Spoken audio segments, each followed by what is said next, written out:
युग प्रधान आचार्य श्री महासमंद को सभक्ति वंदना। मुनि मोक्ष कुमार जी, उपस्थित श्रावक श्राविका सब, आज 14 है और 14 के दिन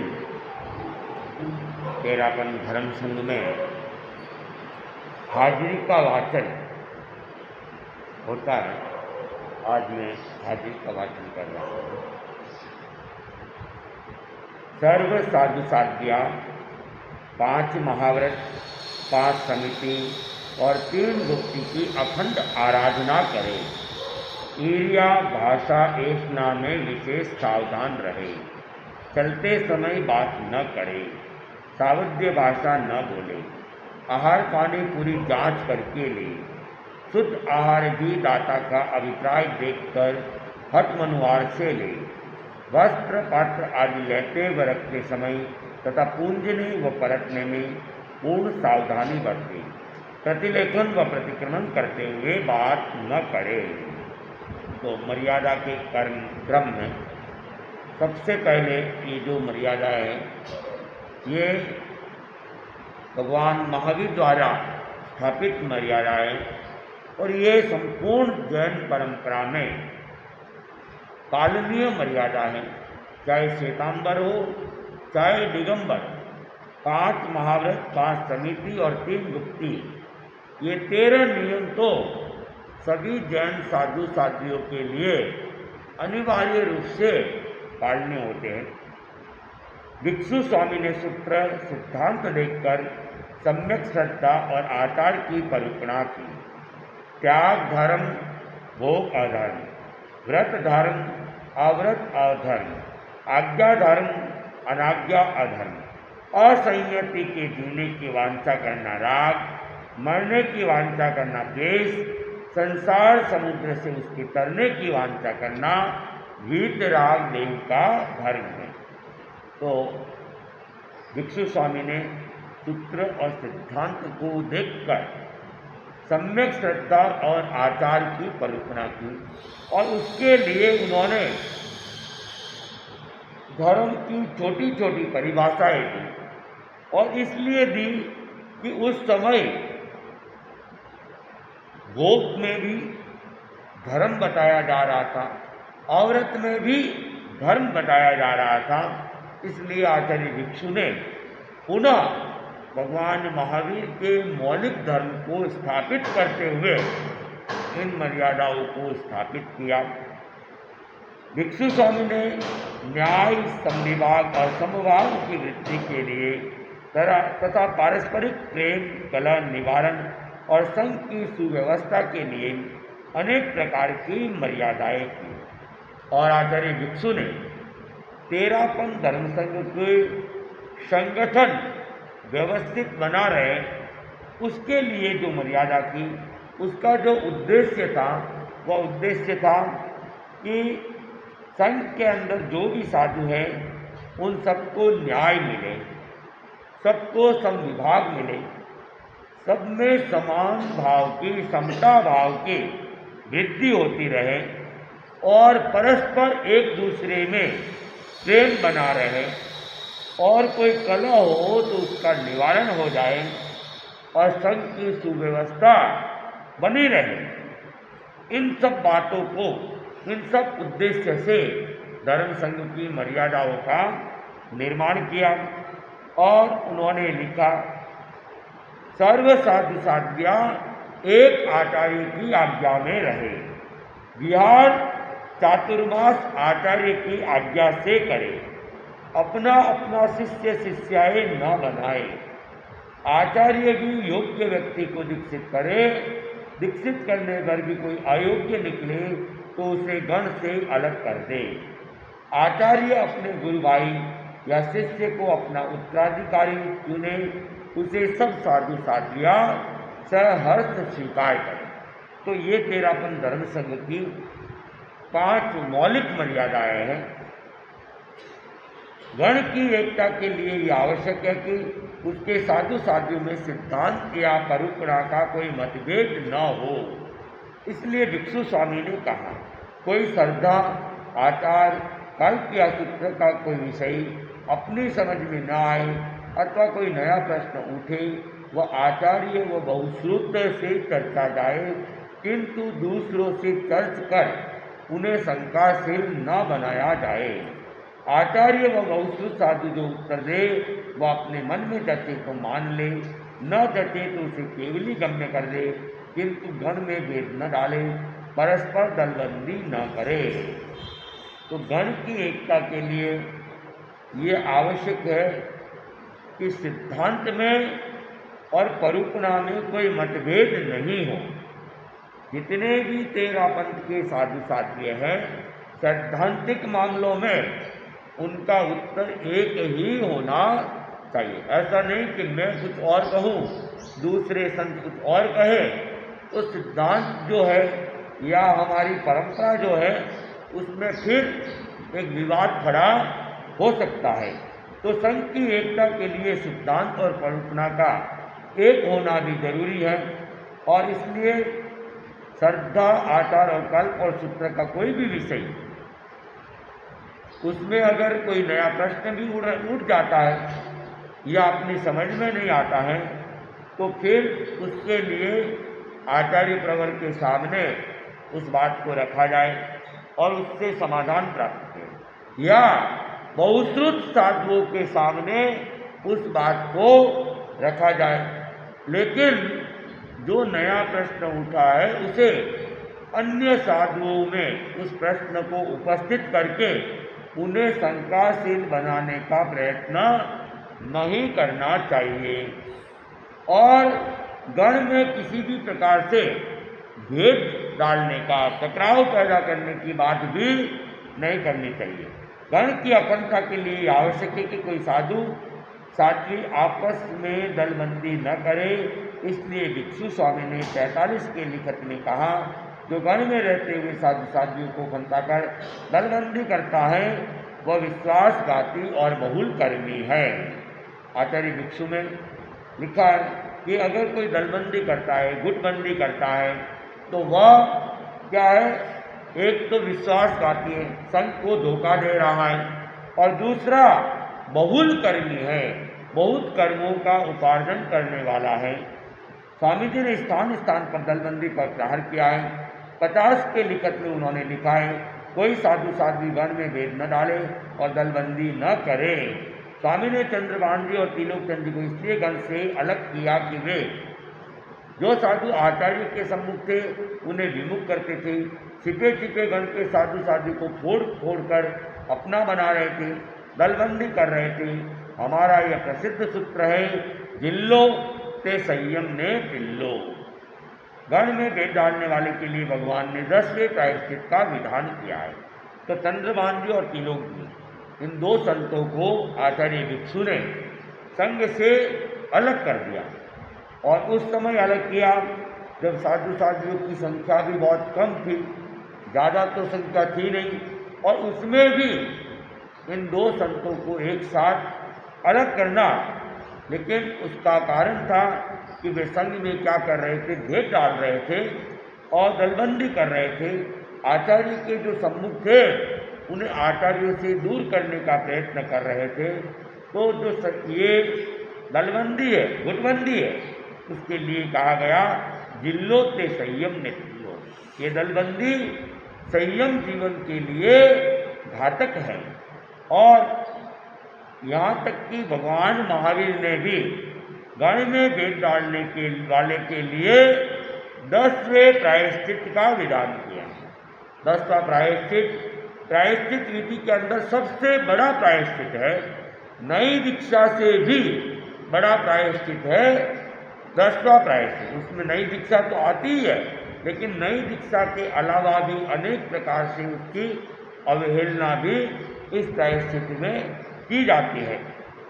तथा भिक्षु स्वामी ने कहा, जो गण के साधु साध्वियों में साधुपन सर्दे, अपने आप में साधुपन सर्दे, वह गण में रहे, छल कपट पूर्वक गण में न रहे। 50 के लिखत में उन्होंने कहा, जिसका मन साक्षी दे, भली भांति साधुपन पलता जाने, गण में तथा आप में साधुपन माने, तो गण में रहे, किंतु वंचना पूर्वक गण में रहने का त्याग है। तो आचार्य भिक्षु ने जो गण के साधु साध्वी हैं उनके लिए एक संदेश दे दिया कि संघ के अंदर साधुपन सर दे, खुद में साधुपन सर दे तो ही गण में रहे, छल कपट पूर्वक गण में नहीं रहे। और उन्होंने 50 के लिखत में फिर एक बार लिखा कि जिसका मन साक्षी दे, भली भांति साधुपन श्रद्धा मानता है और गण में और अपने आप में साधुपन मानता है तो गण में रहे, किंतु वंचना पूर्वक, धोखे पूर्वक, माया पूर्वक, छल कपट पूर्वक वह संग में रहने का क्या करे, त्याग करवा दिए आचार्य भिक्षु ने। गण में जो साधु साध्वी हो उनमें परस्पर सौहार्द रहे, कोई परस्पर कलह न करे तथा उपशांत कलह की उदीरना न करे। तो आचार्य भिक्षु ने संघ की एकता के लिए ये भी आवश्यक समझा कि गण में जितने भी साधु साध्वियाँ हैं उनमें आपस में सौहार्द रहे, किसी प्रकार की लड़ाई झगड़ा टकराव नहीं रहे और परस्पर कलह नहीं करे, झगड़ा नहीं करे तथा उपशांत कलह की उदीरना नहीं करे। ये उपशांत कलह क्या होता है? उपशांत कलह की उदीरना न करे।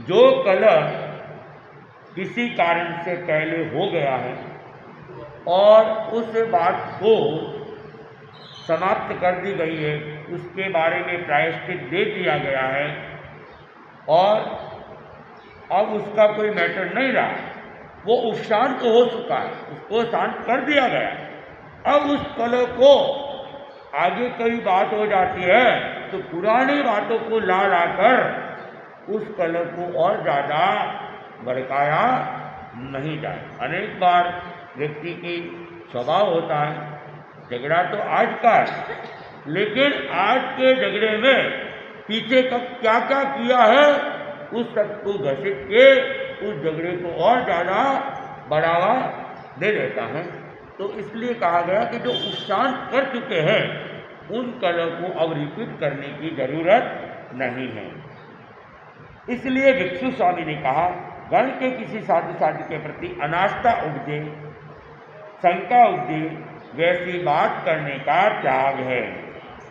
किसी में दोष देखे तो तत्काल उसे जता दे तथा आचार्य को जता दे, किंतु उसका प्रचार न करे।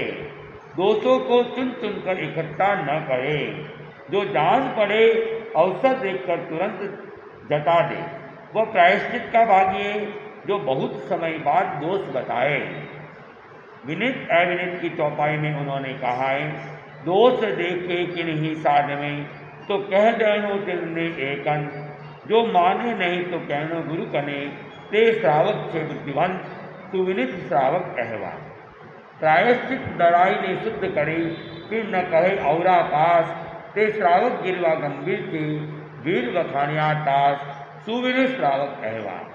दोसरा धनी ने तो कहे नहीं, उनरा गुरु ने किन न कहे जाय, और लोगा आगे भक्तों फिरी तिनरे प्रतीत किणवित आय, अविनित श्रावक कहवा।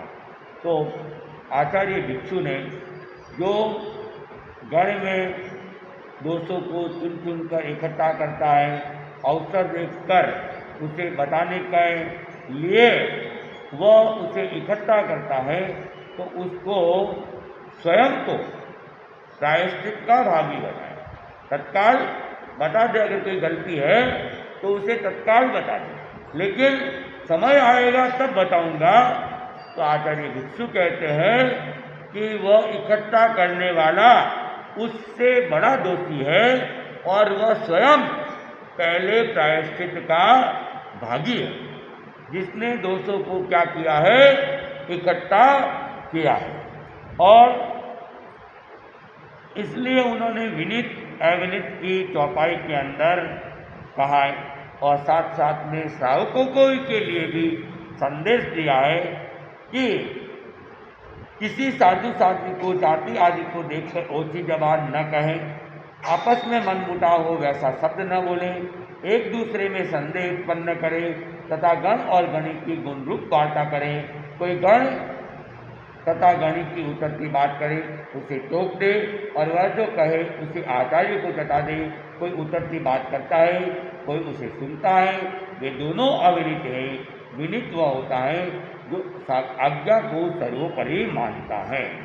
तो आचार्य भिक्षु विनित अविनित की चौपाई में ये शिक्षा प्रदान कर रहे हैं कि किसी भी साधु में कोई गलती देखता है उसे एकांत में जाकर कह दे, वह तो बुद्धिमान श्रावक है। और जो प्रायश्चित दिराई को दिलाकर साधु को शुद्ध साधुपन पालने में सहयोगी बनता है, वह भी सुविनित श्रावक है। लेकिन जो दोष करने वाले को नहीं बताता है, उसके गुरु को नहीं बताता है और लोग आगे वह उस बात को प्रसारित करता रहता है, तो वह क्या है? अविनीत श्रावक है। और साथ साथ में कहा गया कि साधु साधु जाति आदि को लेकर कोई ओछी जबान का प्रयोग नहीं करे और मन मुटाव पैदा भी नहीं करे और गण और गणी के गुण रूप वार्ता करे। कोई उसकी उतरती बात करता है तो उसे टोक दे और उसे सुनने का भी प्रयत्न नहीं करे। कुछ सुन लिया गया तो आचार्य को बता दिया जाए। जिन शासन में आज्ञा बड़ी आटो बांधी रे भगवंता पाल, सौ सज्जन असज्जन बेला रहे, चांदो रुंदे रे प्रभु वचन संभाल, बुद्धिवंता एकल संगत न कीजे। चांदो रुंद्याविन संजम निपजे, तो गुण चाले रे पर्री आज्ञा माय, सौ आप मते हुए एकला, फिर बेला रे खे बिखर जाए।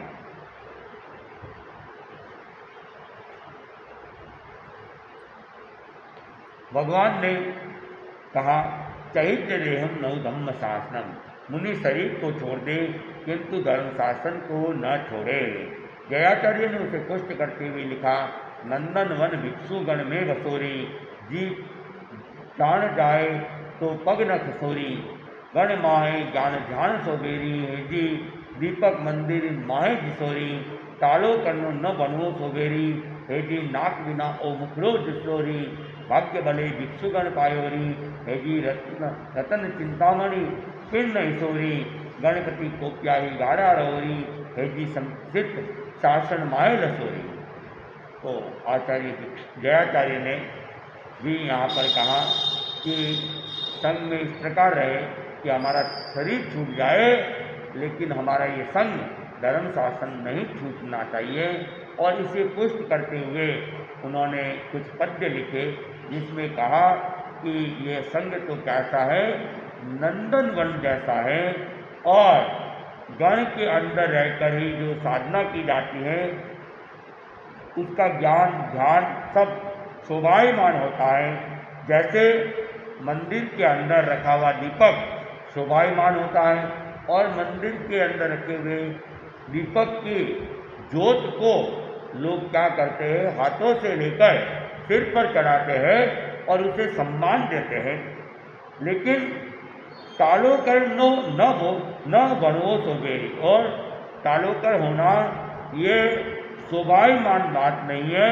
वह तो वैसी बात है कि कोई आदमी तो है, मुख तो है, मुख तो बड़ा सुंदर है, लेकिन उस सुंदर मुख पर भी नाक नहीं है तो वह फिर नक्शा कहलाता है और उसकी सारी सुंदरता वह क्या हो जाती है, नाक के अभाव में कुरूपता के अंदर बदल जाती है। वैसे ही जो संग से तालोकर हो जाता है, अलग हो जाता है, उसका कहीं भी सम्मान नहीं रहता है। और भाग्य भले भिक्षुगण पायोरी है जी, रतन चिंतामणि फिर नहीं सोरी, कि हमें भाग्य योग से इस पंचम दुष्म काल में भी भिक्षु स्वामी जैसा शुद्ध संगठन हमें प्राप्त हुआ है। और ये तो इस प्रकार है कि रत्न चिंतामणि भी मिल जाए तो वह भी इस संघ के सामने कुछ भी नहीं है। और गणपति कोपिया ही गाड़ा रोरी है जी, संचित शासन माए लसोरी, कि कभी किसी बात पर संगपति नाराज हो जाए तो भी क्या है, स्थिर रहे, अपने आप को मजबूती से बनाए रखे, गण में पग को खिसकाने की बात भी न सोचे और अपने आप को संग में इस प्रकार विलीन कर दे कि जैसे दूध और पानी जिसे अलग करना मुश्किल है, वैसे ही संघ और संघ का सदस्य एक दूसरे में अपने आप को विलीन कर ले। किंतु कोई साधु साध्वी क्रोधादिवश आज्ञा और अनुशासन का पालन नहीं कर सकने पर अथवा अन्य किसी कारण से गण से अलग हो जाए अथवा किसी को अलग किया जाए तो किसी साधु साध्वी का मन भंग कर अपने साथ ले जाने का त्याग है।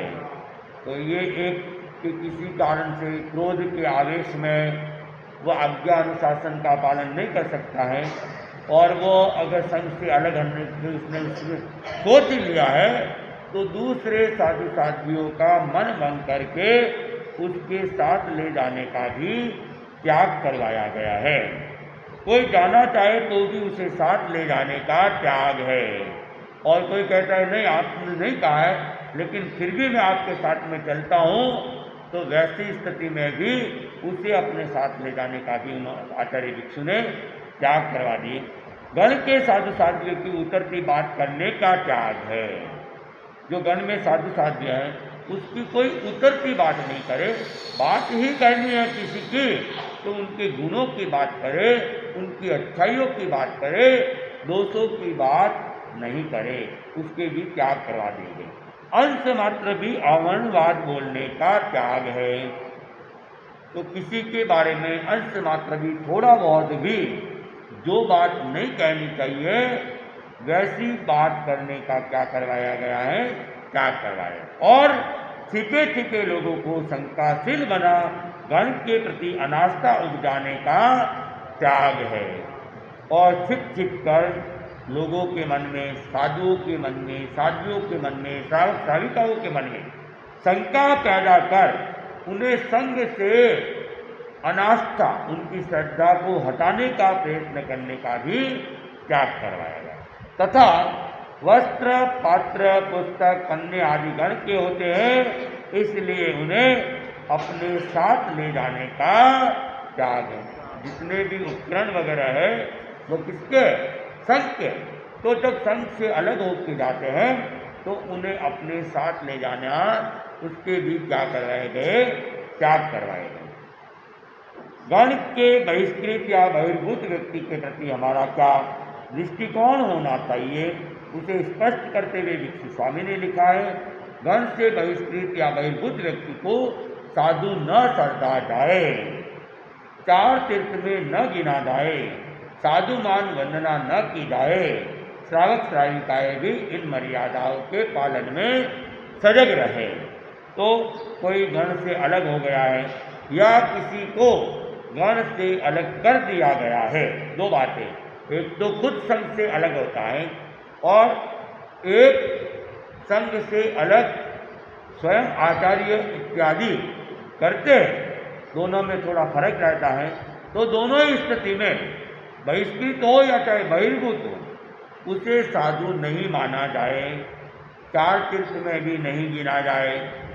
चार तीर्थ में मतलब श्रावक श्राविका की कोटि में भी, साधु साध्वी की कोटि में तो नहीं है, लेकिन श्रावक श्राविका की कोटि में भी नहीं गिना जाए। वर्तमान में इसमें थोड़ा परिवर्तन किया गया है कि कोई संघ से अलग हो जाता है, अपनी कमजोरी बस घर चला जाता है और जो तेरापन धर्म संघ का मूल वेश है, मुखवस्त्रिका जो है, उसको उतार देता है, तो फिर एक तो उसको टालो कर करने कहने की अपेक्षा नहीं है। वो मंदिर मार्गी बन जाए, स्थानकवासी बन जाए, उनके वेश को धारण कर ले, फिर टालो कर कहने की उसकी अपेक्षा नहीं है। और दूसरी बात, वो दूसरे संप्रदाय में नहीं जाता है, घर चला जाता है और घर जाकर वो पुनः अगर गुरु धारणा कर लेता है तो फिर उसे चार तीर्थ में भी गिना जाए। लेकिन जब तक गुरु धारणा नहीं करता है नए सिरे से, तब तक गृहस्थ उस साधु को भी 4 तीर्थ में नहीं गिनना है। भिक्षु स्वामी ने गण की सुव्यवस्था के लिए मर्यादा की और उन्होंने दीर्घ दृष्टि से देखा कि भविष्य में वर्तमान मर्यादाओं में परिवर्तन या संशोधन आवश्यक हो सकता है। इसलिए उन्होंने लिखा कि आगे जब कभी भी आचार्य आवश्यक समझे तो वे इन मर्यादाओं में परिवर्तन या संशोधन करे, आवश्यक समझे तो कोई नई मर्यादा करे। पूर्ण मर्यादाओं में परिवर्तन या संशोधन हो अथवा नई मर्यादा का निर्माण हो, उसे सब साधु साध्या सहर्ष स्वीकार करें। तो भिक्षु स्वामी ने गण की सुव्यवस्था के लिए मर्यादा तो की, लेकिन दीर्घ दृष्टि से भी देखा कि ये मर्यादाएं हो सकता है आज के परिप्रेक्ष्य में सही हो, कल इनकी कोई अपेक्षा रहे न रहे। तो उन्होंने साथ साथ में आने वाले भावी आचार्यों के लिए भी एक रास्ता खोल दिया और एक उदारता का परिचय दिया कि जो मर्यादा मैंने बनाई है वही सही है, बाकी आचार्य बनाएंगे वो नहीं, ऐसा भी नहीं कहा। और उनको एक आज्ञा भी प्रदान कर दी और साथ साथ में संपूर्ण धर्म संघ को भी आज्ञा प्रदान कर दी कि आने वाला आचार्य उचित समझे तो इन मर्यादाओं में परिवर्तन कर सकता है और इसमें बदलाव भी कर सकता है, संशोधन कर सकता है। आवश्यक समझे तो इन मर्यादाओं के साथ नई मर्यादा का भी निर्माण कर सकता है। और वो सब साधु साध्या क्या करे, सहर्ष स्वीकार करे। ऐसा नहीं कि हम तो केवल वही मानेंगे जो आचार्य भिक्षु ने बनाई है, अब वाली मर्यादा या परिवर्तित मर्यादा को हम नहीं मानेंगे, ऐसा नहीं करेंगे। सफल साधु वही होता है जो साधना में लीन रहे। निर्लिप्त रहने के लिए आवश्यक है कि साधु साध्या गृहस्थों के संग परिचय में न फंसे। जयाचार्य ने लिखा है, थे तो चतुर सिको सुध चर्चा रे, थे तो परहर देवो परचा, ए तो परचा आचा नहीं, तो समझ राख या माई, परचो राखे ते नर भोला, तिंद्रो जीव करे डावा डोला, परचा सु ओलंबो पावे, तिंद्री क्याई शोभा नहीं थावे, परचा वालो जो क्षेत्र बोलावे तो मन रलियायत थावे, परचा वाले क्षेत्र नहीं मेले तो दाव कपट बहुत खेले, पति आमन दुमन थको जावे, फिर मन में तो बहुत दुख पावे, रात दिवस जावे हिंजरता, परचा वाला रो जानज डरता, एवा परचारा फल जाने, तिन्ने पर हरे उत्तम प्राणी, जिनने परचारो परियो स्वभाव, छूटन रो कथन अभाव, जबर समझ हुए हिया मायो, तो तुरंत देवी चिपकायो, तिन्ने पीड़ित औरासु पूरी, गणपित सु पीड़ित अधूरी, परचा वालो सामो नहीं जोवे, भले नयन वयन नहीं मोवे, परचो छूटन रो ए उपायो, जय गणपति एम जनायो, परचा वाली भावना भावे,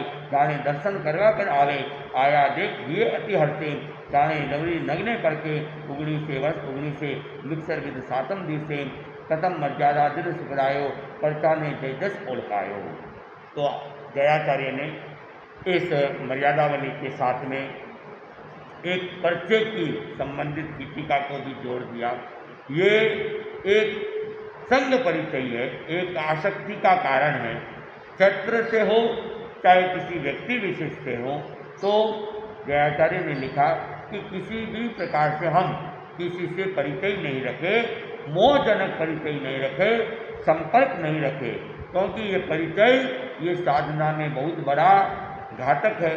और जब हमारे मन के अनुकूल जहाँ हम जाना चाहते उस क्षेत्र में हम जाने के लिए आचार्य से आदेश देते हैं तो हम खुश हो जाते हैं और आचार्य के गुणगान करने लग जाते हैं। और जब हमें ऐसे स्थान पे भेजा जाता है जहाँ हमारी इच्छा नहीं है तो हम आचार्य को दोषित भी ठहराने लग जाते हैं। तो ये सब परिचय के कारण से होता है। इसलिए साधु किसी क्षेत्र अथवा व्यक्ति से परिचय नहीं रखे। निद्रा हास्य विकथा ये साधना के विघ्न है, इसमें नींद को बहुमान न दे, हास्य और विकथा का वर्जन करे तथा ध्यान और स्वाध्याय के द्वारा आत्मा को भावित करे। नित्यम चन्न बहुमन्य जा सम कहासम विवत जय, नियो कह न रमे सज्जा यम्बी रवो सयान, सज्जाय सज्जान रहस्यतायन अपाव भावस्य तवे रहस्य विशुद्धि दंसी मलम पुरी करम समेरियम रूप मलम वजोइनो। महाव्रतो समिति गुप्तियों तथा गण की छोटी मोटी सभी मर्यादाओं का सम्यक पालन करने वाला मुनि आचार्य की आराधना करता है, समनों की आराधना करता है और सब लोगों की दृष्टि में वह पूज्य होता है, तथा जो उनका सम्यक पालन नहीं करता है वह न आचार्य की आराधना करता है और न लोगों की दृष्टि में पूज्य होता है। आयरी आराही समनी आवी तारिशो गृहता वीणम पूयंती ज्ञान जानती तारिशम। आयरी नारायणी समनी आवी तारिशो गृहता वीणम गर्हंती जैन जानती तारिशम। इसलिए विनित साधु साध्या आज्ञा मर्यादा आचार्य गण और धर्म की सम्यक आराधना करे और धर्म शासन की गौरव वृद्धि करे। आनम सम्मम आराहिस्सामि मेरम सम्मम पालयिस्सामि आर्यम सम्मम आराहिस्सामि गणम सम्मम अनुगमिस्सामि धम्मम न कयावि जयिस्सामि आणम शरणं गच्छामि मेरम शरणं गच्छामि आर्यम शरणं गच्छामि गणम शरणं गच्छामि धम्मम शरणं गच्छामि। अब एक लेख पत्र है, इसका हम वाचन कर लेते हैं। मैं सविनय श्रद्धांजलि प्रार्थना करता हूँ। श्री भिक्षु भाई मलादि पूर्वेदाचार्य वर्तमान महासमृद्धि द्वारा रचित सर्व मर्यादाएं मुझे मान्य है। आज मैं उन्हें लोक में क्या त्याग है गुरुदेव आप के गाने सुन परंपरा के अधीन से आप पर मुझे पूर्ण श्रद्धा है। आपकी आज्ञा में चलने वाले साधु साधु को भगवान महावीर के साधु साधु के समान शुद्ध साधु मानता हूँ। अपने आप को भी शुद्ध साधु मानता हूँ। आपकी आज्ञा लौटने वाले को संयम मार्ग के प्रतिकूल मानता हूँ। मैं आपकी आज्ञा का उल्लंघन नहीं करूँगा, प्रत्येक कार्य आपके आदेश पूर्वक करूँगा। विहार चातुर्मास आपके आदेशानुसार करूँगा, शिष्य नहीं करूँगा, दलबंदी नहीं करूँगा, आपके कार्य में हस्तक्षेप नहीं करूँगा, आपके तथा साधु साध्वी में अंश मात्र से अवर्णवाद नहीं बोलूँगा। किसी भी साधु साध्वी में दोष दान करे तो उसका अन्यत्र प्रचार किया बिना स्वयं उसी आचार्य को बताऊँगा। सिद्धांत मर्यादा व परंपरा को किसी भी विवादास्पद विषय में आप द्वारा किए गए निर्णय को श्रद्धापूर्वक स्वीकार करूँगा। गण से बहिष्कृत या बहिर्गुण व्यक्ति से संस्कार नहीं रखूँगा। गण के पुस्तक पढ़ना आदि का अपना अधिकार नहीं करूँगा। पद के लिए उम्मीदवार नहीं बनूंगा। आपके उत्तराधिकारी की आज्ञा सहज से उधारी करूँगा। पंच पदों की साक्षात नहीं सकते उल्लंघन का प्रत्याख्यान करता हूँ। मैंने ये लेख पत्र आत्मश्रद्धा व विवेकपूर्वक स्वीकार किया है। संतोष आयुष्या प्रभाववश ने श्री प्रतामुनि यशवंत 2082 आशोच कृष्णा 14 डेरापन भवन बाड़मेर। अब श्रावक निष्ठा पत्र बाद में हो जाएगा, पहले सूचना दी जाती है। सूचना अनुव्रत समिति और आज का एक दिवस